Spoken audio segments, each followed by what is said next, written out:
وہ آئے جب تو عظمت بڑھ گئی دنیا میں انسان کی،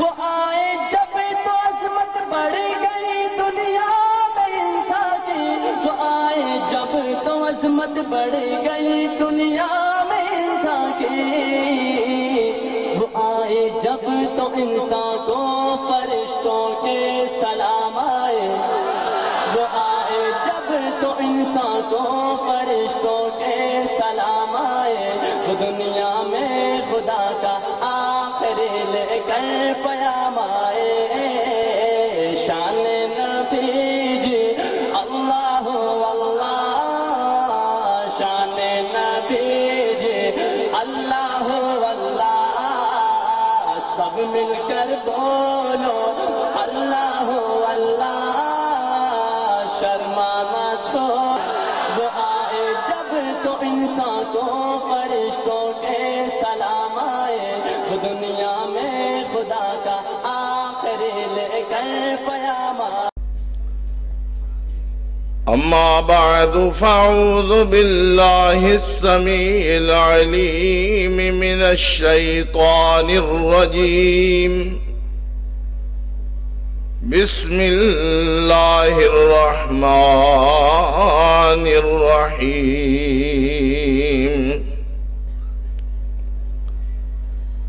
لقد كان لكم في رسول الله أسوة حسنة لمن كان يرجو الله واليوم الآخر وذكر الله كثيرا۔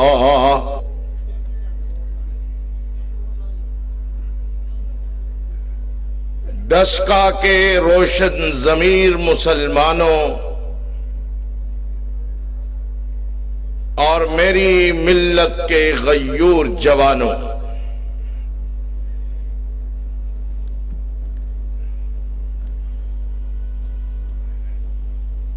یہ ربیع الاول کا مہینہ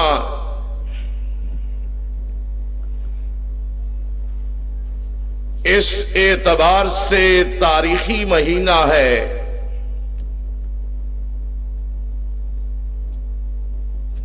کہ یہ ماہ ربیع الاول امام کائنات حضرت محمد مصطفیٰ صلی اللہ علیہ وسلم کی ولادت کا مہینہ بھی ہے، اور جب آپ نے اپنی 63 برس کی حیات مبارکہ مکمل کی تو یہی مہینہ آپ کی وفات کا مہینہ بھی قرار پایا۔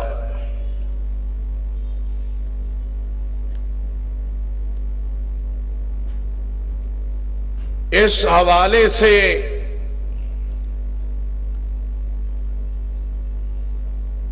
کائنات کے سردار و سلطان کے ماننے اور چاہنے والے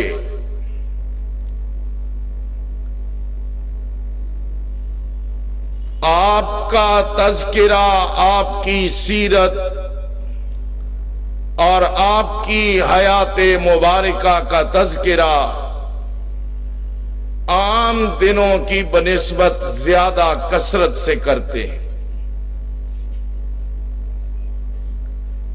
حالانکہ میں یہ سمجھتا ہوں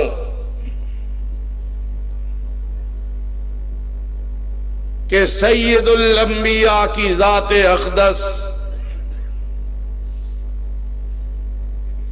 ایک لمحہ کے لیے بھی فراموش نہیں کی جا سکتی۔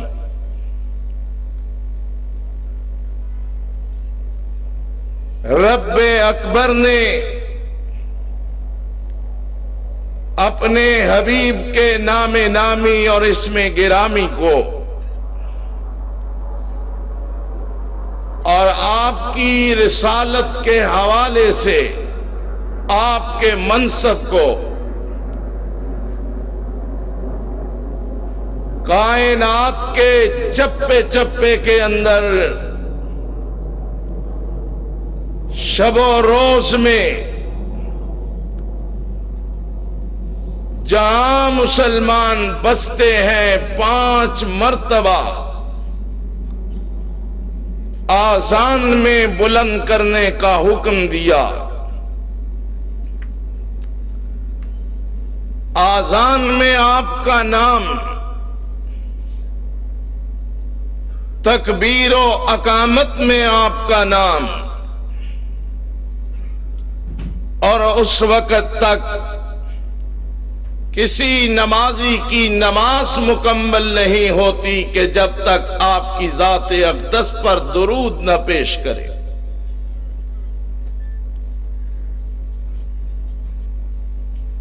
اور سبحان اللہ، اللہ نے اس ہستی اقدس و مقدس کو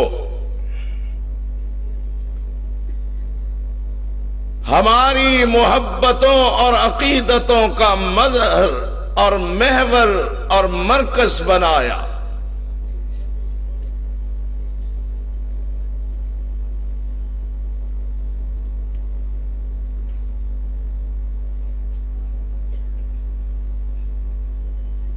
آپ کی ذات اقدس سے محبت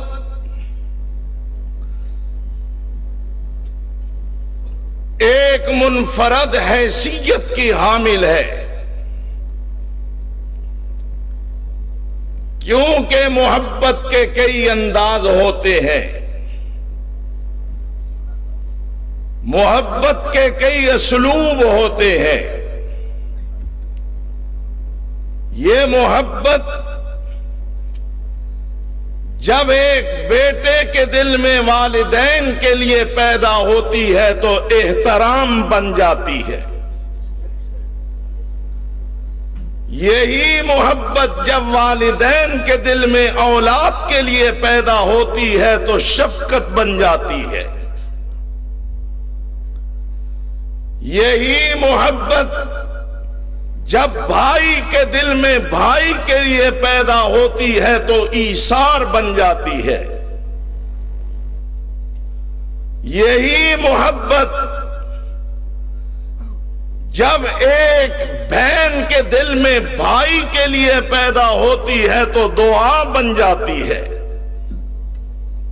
اور یہی محبت جب ایک بھائی کے دل میں بہن کے لیے پیدا ہوتی ہے تو غیرت بن جاتی ہے. اور یہی محبت جب ایک دوست کے دل میں دوست کے لیے پیدا ہوتی ہے تو وفا بن جاتی ہے. اور یہی محبت جب ایک امتی کے دل میں اپنے نبی کے لیے پیدا ہوتی ہے تو ایمان بن جاتی ہے.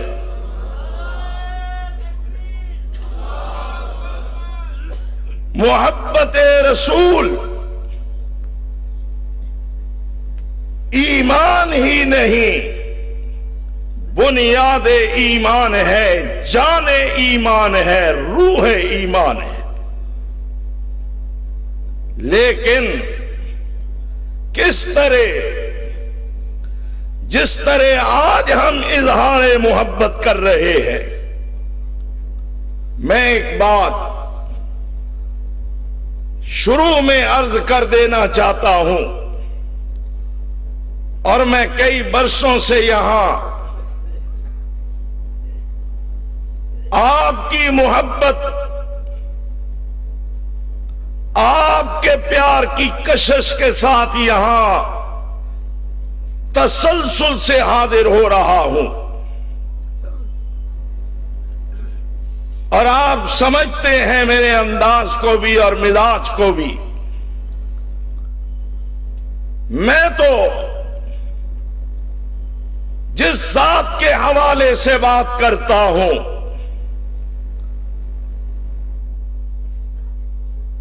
محبت کی زبان میں بات کرتا ہوں. سچائی، حقانیت اور صداقت یہ کسی حد تک کڑوی ضرور لگتی ہے،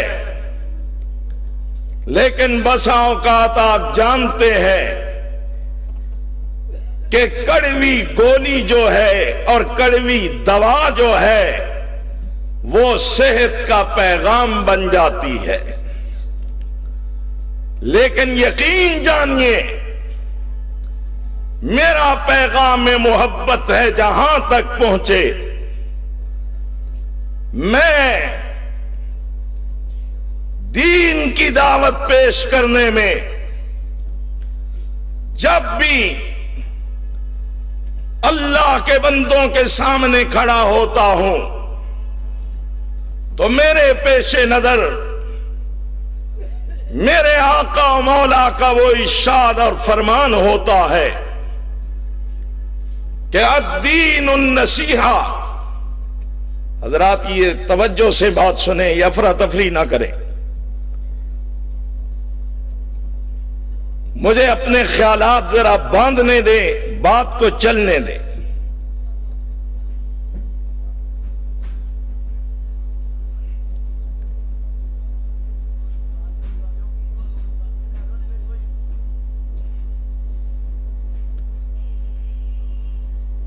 میرے پیش نظر امام الانبیاء کا یہ ارشاد ہوتا ہے کہ الدین النصیحہ۔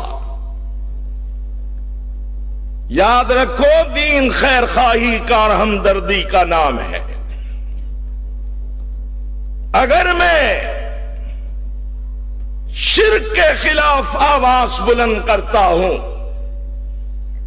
تو مطمع نظر یہ ہوتا ہے کہ میرے بھائیوں کا عقیدہ درست ہو جائے، یہ مواحد بن جائیں اور اللہ کی جنت کے حقدار بن جائے۔ جب میں بدعت کے خلاف آوازہ بلند کرتا ہوں تو میرے پیش نظر یہی ہوتا ہے کہ میرے یہ پیارے نبی کی سنت کے نور سے منور ہو جائیں اور رسول اللہ کی شفاعت کے مستحق بن جائیں۔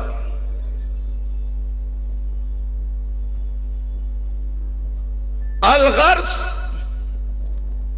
بات کو مثبت انداز میں لینا چاہیے۔ یہ محبت اور عشق کے نام پر ہر ایک بات میں کہنا چاہتا ہوں، یاد رکھیے عشق کا لفظ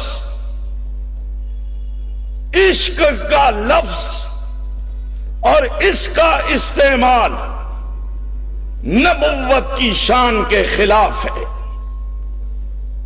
یہ لفظ باساری لفظ ہے۔ کوئی بیٹا اپنی ماں کو نہیں کہتا کہ میں تیرا عاشق ہوں، کوئی بھائی اپنی بہن کو یہ نہیں کہتا۔ یہ تو ضرور کہے گا کہ بابا میں تابع فرما ہوں، بہنا میں تیری ہر خواہش پوری کروں گا، میں تیرا نوکر ہوں۔ لیکن عشق کا لفظ اللہ رحمتوں کی برسات برسائے۔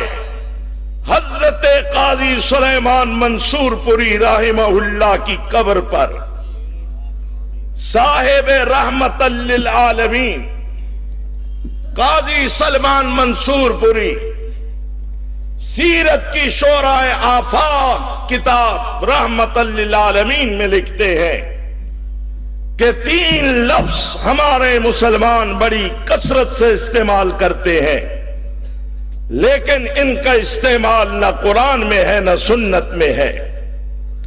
ایک عشق، ایک تقلید اور تیسرا لفظ تصوف کا ہے۔ عشق نہیں، حب اور محبت کا لفظ ہے۔ تقلید کا نہیں، اتباع کا لفظ ہے۔ تصوف کا نہیں، شریعت کا لفظ ہے۔ بہرحال جملہ معتزہ کے طور پر ان 3 لفظوں کے استعمال میں ذرا احتیاط کیا کریں۔ عشق اور محبت آج بڑی دھوم دھام کے ساتھ اس کا اظہار کیا گیا کہ یہ عاشقان رسول اور عاشقان نبوی ہیں، لیکن جو کچھ میں کل سے خانپور سے نکلا رحیم یار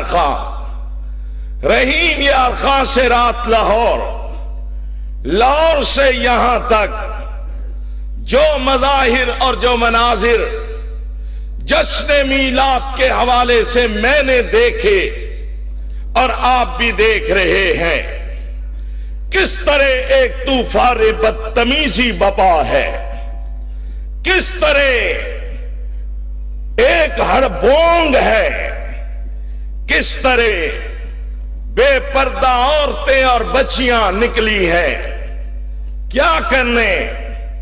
یہ صفا اور مروہ کی پہاڑیاں دیکھنے، یہ بیت اللہ کا طواف کرنے، یہ گنبد خضرا کی زیارت کرنے، غیروں کو گستاخ رسول کہنے والوں، مجھے بتاؤ نبی مکرم کی قبر اطہر اور روضہ مبارک کے ماڈل بنا کر ان کی پرستش کرنے والوں اور کل پرسوں ترسوں ان کو توڑ پھوڑ کے پھینک دینے والوں، بتاؤ کیا یہی عشق رسول ہے؟ یہی محبت پیغمبر ہے؟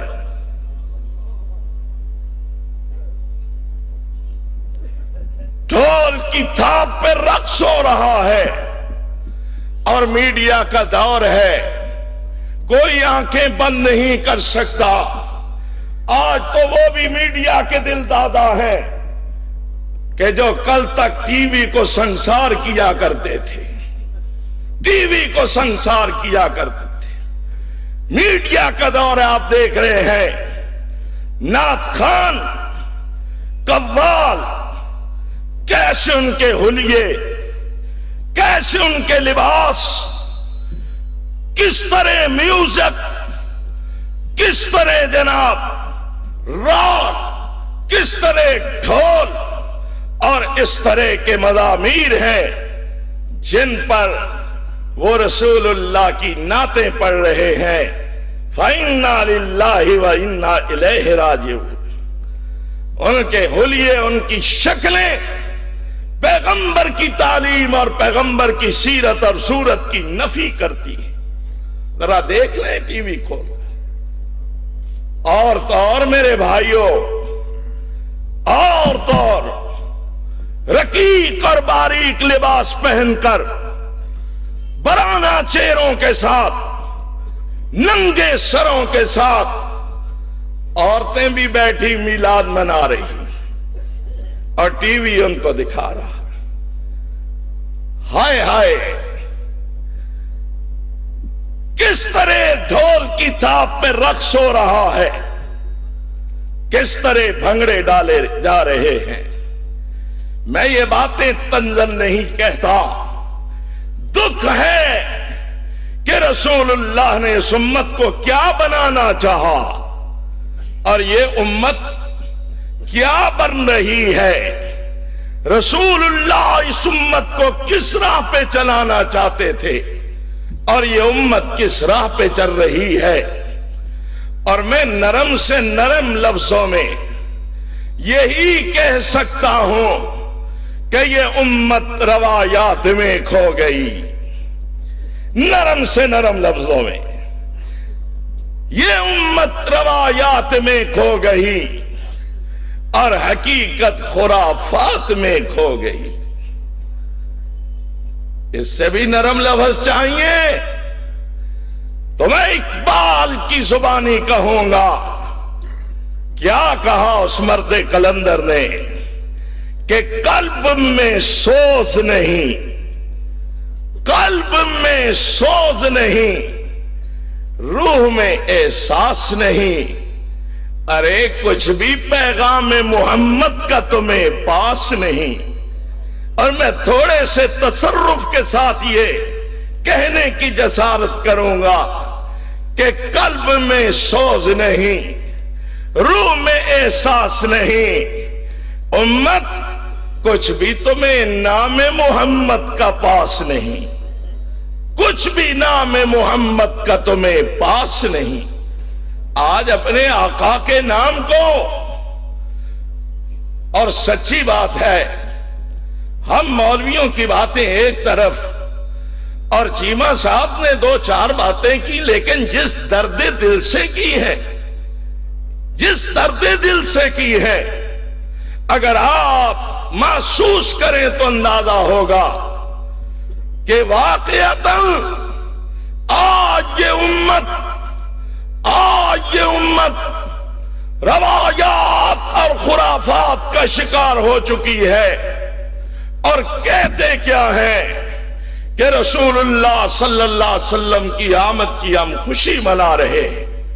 میں آج عرض کروں گا انشاءاللہ کہ میرے مصطفیٰ نے کس طرح خوشی منائی، صدیق نے کس طرح خوشی منائی، کس طرح فاروق نے خوشی منائی، کس طرح عثمان و حیدر نے خوشی منائی، کس طرح انس اور بلال نے خوشی منائی.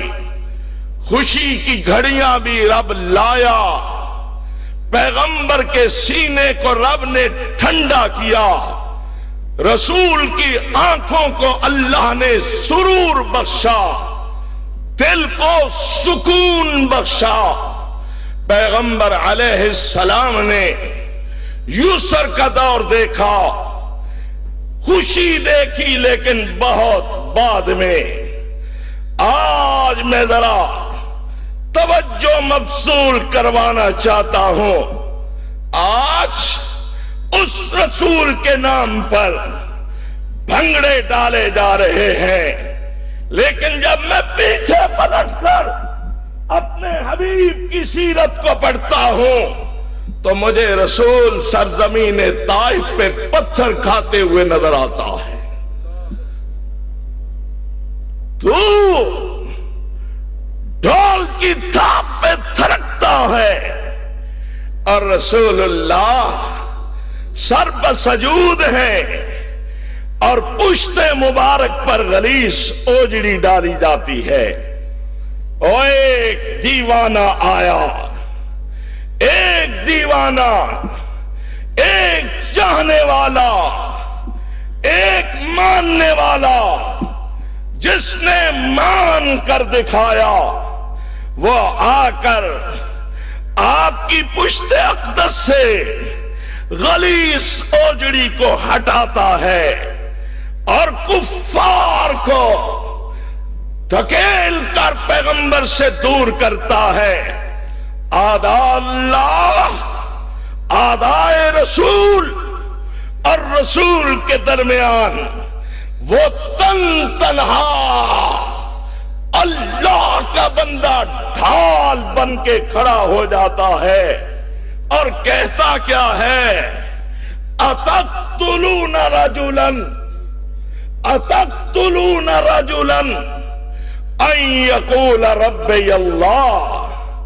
ظالموں، کملی والے کے اس لیے دشمن بنے بیٹھے ہو کہ اس کا ایک ہی جرم ہے، اتقتلون رجلا ان یقول ربی اللہ. ان کا کہنا یہ ہے کہ میرا رب اللہ ہے، کیونکہ مجھے پیغمبر کی زندگی کو پڑھنے کا موقع ملا.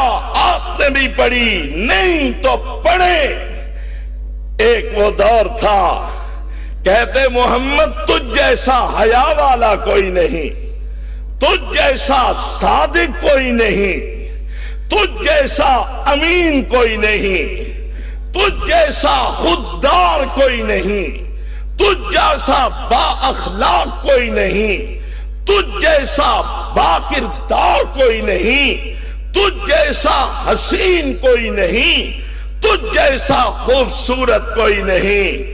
لیکن جب یہی اوصاف کا مالک و حامل کھڑا ہو کر کہتا ہے یا ایھا الناس قولوا لا الہ الا اللہ تفلحون تملک العرب والعجم. او لوگو، میں ایک کلمہ تمہارے سامنے پیش کرتا ہوں، اسے پڑھ لو، اسے سمجھ لو، اسے دل میں اتارو۔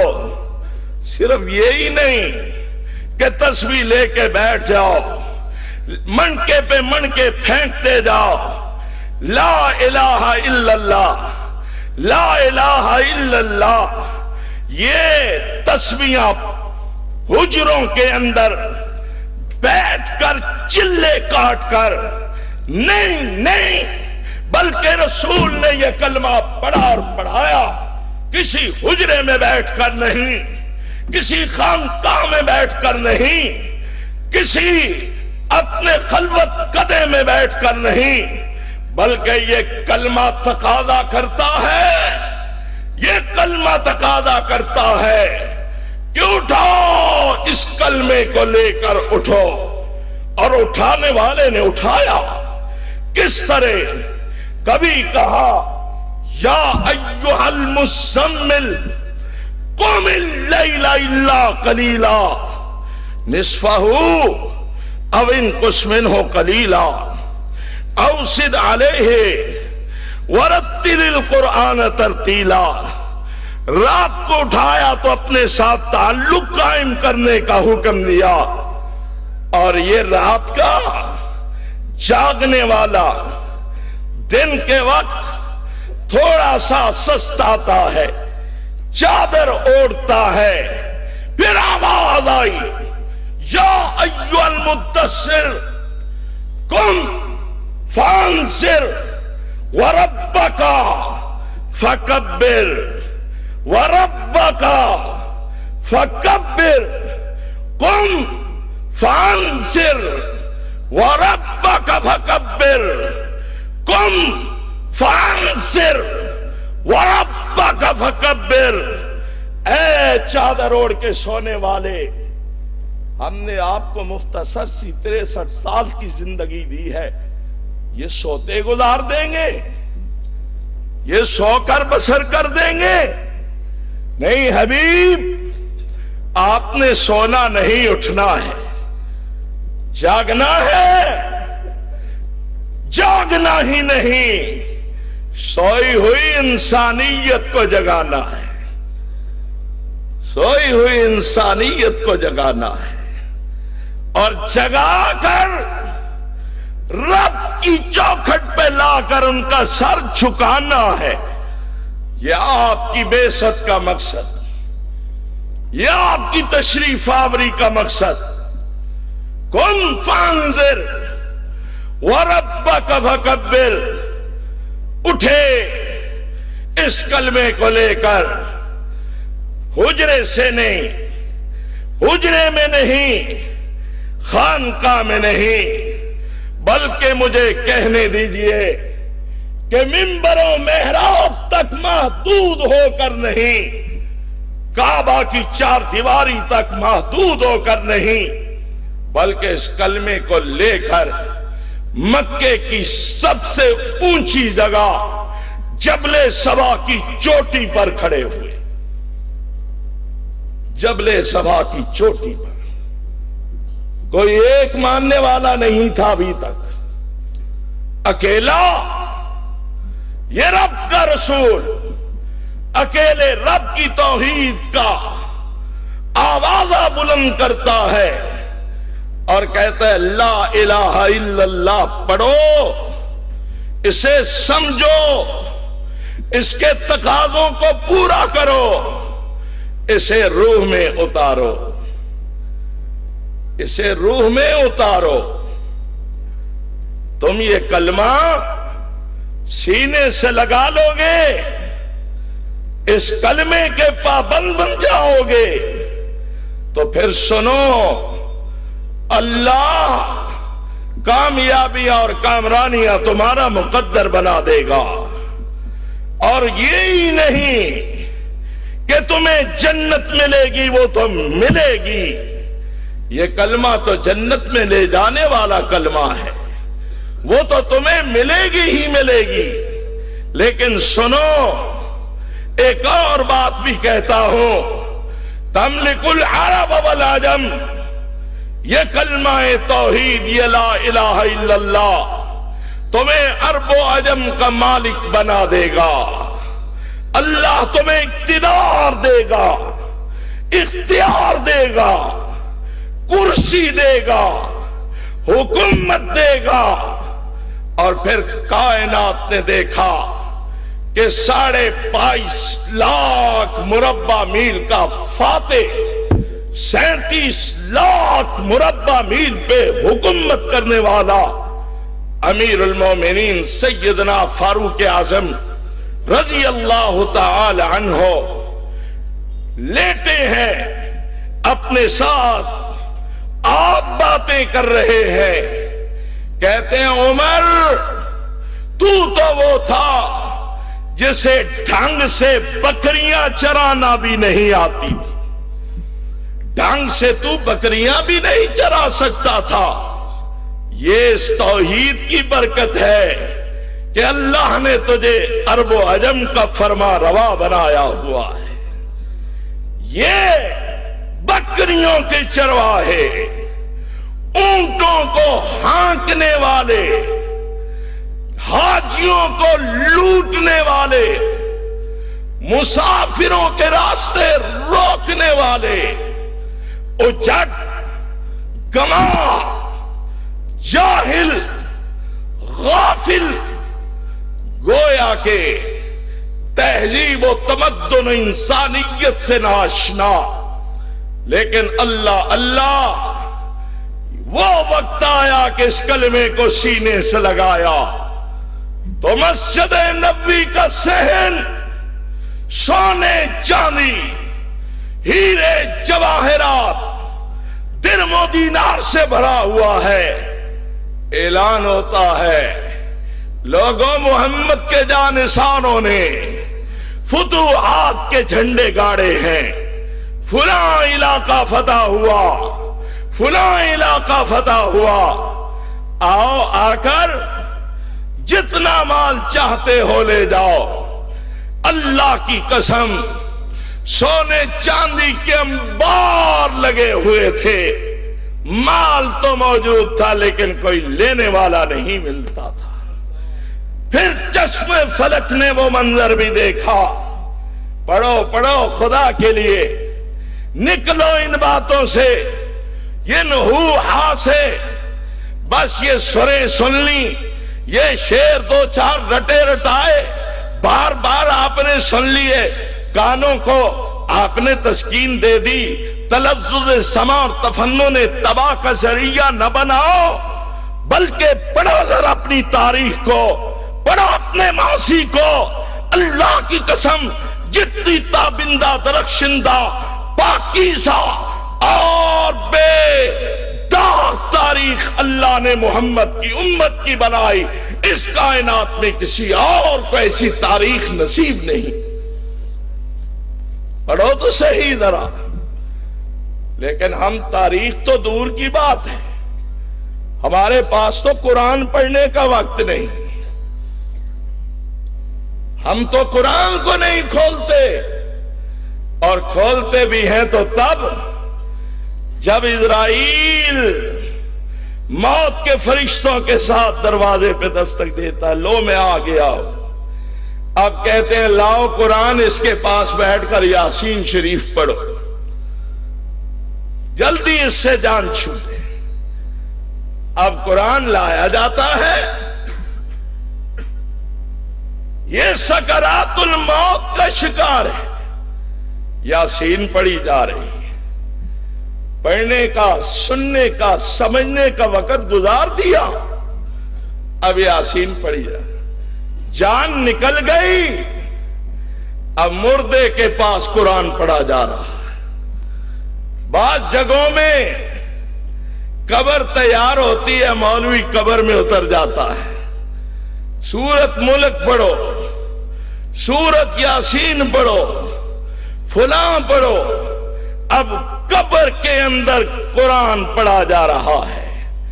بعض علاقوں میں مرنے کے بعد قبر پہ حافظوں کو بٹھا دیا جاتا ہے، وہ حافظ قبر پہ قرآن پڑھتے ہیں، تیسرے دن قرآن، 7ویں دن قرآن۔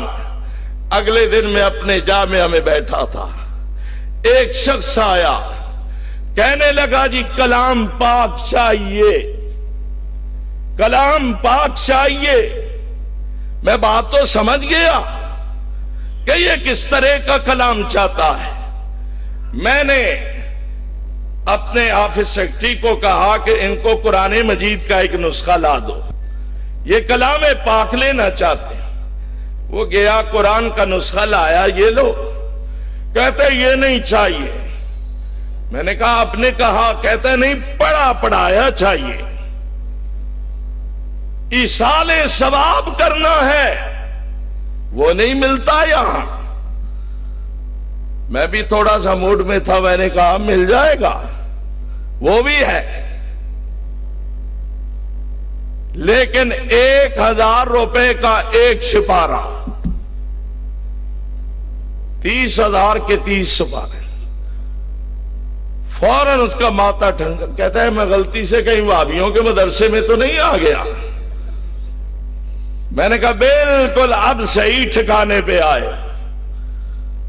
اور یہ قرآن فروشوں کا، یہ دین فروشوں کا جامعہ نہیں ہے، یہ قرآن سمجھانے والوں کا، قرآن پڑھانے والوں کا، قرآن سے تعلق چھوڑنے والوں کا، قرآن کو روح میں اتارنے والوں کا جامعہ ہے۔ غلط جگہ آئے ہو۔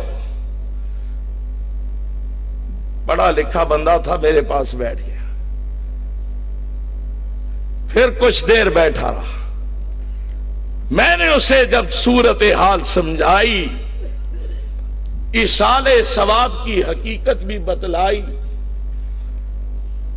لگا جی آپ کی باتیں اپیل کرتی ہیں مجھے۔ میں نے کہا غور کرو بھائی، ہم آپ کے خیر خواہ ہیں، اور میں ایک بات کہا کرتا ہوں کہ الحمدللہ اس گئے گزرے دور میں اہل حدیث اللہ کی زمین پر حجت ہے، اور جب تک اہل حدیث موجود ہے انشاءاللہ رب کی توحید کا علم اور رحمت عالم کی حدیث اور سنت کا پرچم کائنات میں سر بلند رہے گا۔